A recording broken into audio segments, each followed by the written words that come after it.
हिंद महासागर ऊपर से देखने पर यह शांत दिखाई देता है, लेकिन इसी समुद्र की गहराइयों में कभी कभी ऐसे फैसले लिए जाते हैं जो पूरी दुनिया की राजनीति बदल देते हैं।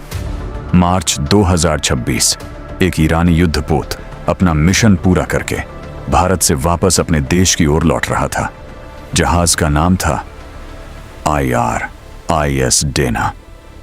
ये जहाज भारत में हुए एक बड़े अंतर्राष्ट्रीय नौसैनिक अभ्यास में शामिल होकर अब हिंद महासागर के रास्ते ईरान की ओर बढ़ रहा था, लेकिन उसे पता नहीं था कि समुद्र की गहराइयों में कोई उसका इंतजार कर रहा है।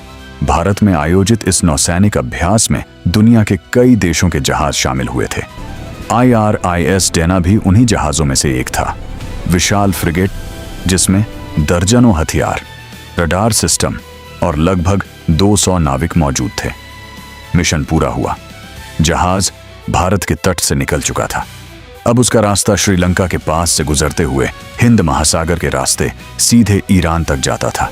समुद्र शांत था, सब कुछ सामान्य लग रहा था, लेकिन दुनिया उस समय एक बड़े संघर्ष की ओर बढ़ रही थी। अमेरिका, इजराइल और ईरान के बीच तनाव तेजी से बढ़ रहा था। इसी दौरान मध्य पूर्व में युद्ध की खबरें आने लगीं।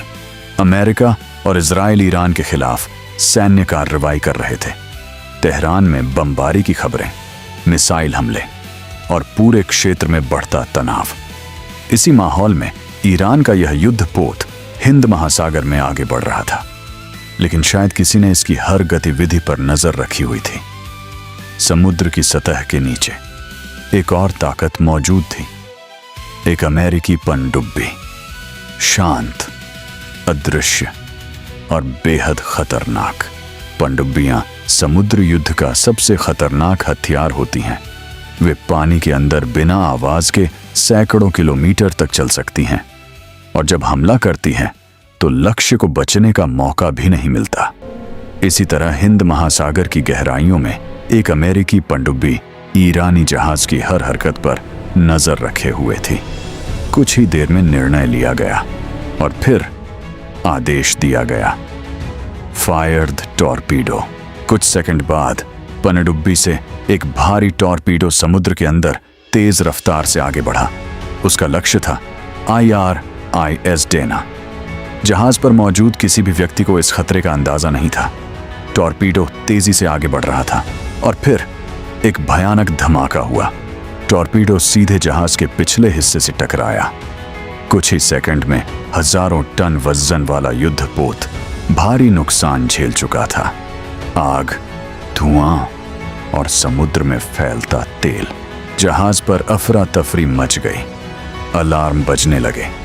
सैनिक अपने साथियों को बचाने की कोशिश करने लगे। कुछ नाविक समुद्र में कूद गए, कुछ घायल होकर डेक पर गिर पड़े। कुछ ही मिनटों में IRIS डेना का संतुलन बिगड़ गया और फिर धीरे धीरे वह जहाज समुद्र में डूबने लगा। कुछ देर बाद श्रीलंका की नौसेना को मदद के लिए संदेश मिला। रेस्क्यू जहाज घटनास्थल की ओर भेजे गए। समुद्र में लाइफ राफ्ट तैर रहे थे। कुछ नाविक जिंदा मिले, लेकिन कई लोग समुद्र में हमेशा के लिए खो चुके थे। रिपोर्ट्स के अनुसार दर्जनों नाविक मारे गए और कई लापता हो गए।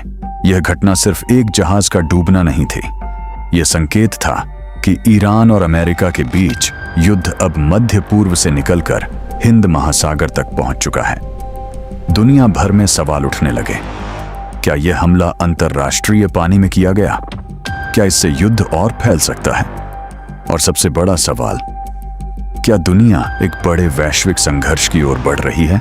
हिंद महासागर की गहराइयों में डूबा हुआ वह जहाज अब इतिहास का हिस्सा बन चुका है, लेकिन उसकी कहानी आज भी दुनिया को याद दिलाती है कि समुद्र सिर्फ व्यापार और यात्रा का रास्ता नहीं है। यह महाशक्तियों की टकराहट का मैदान भी बन सकता है, और जब महाशक्तियां टकराती हैं तो उसकी गूंज दुनिया के हर कोने तक पहुंचती है।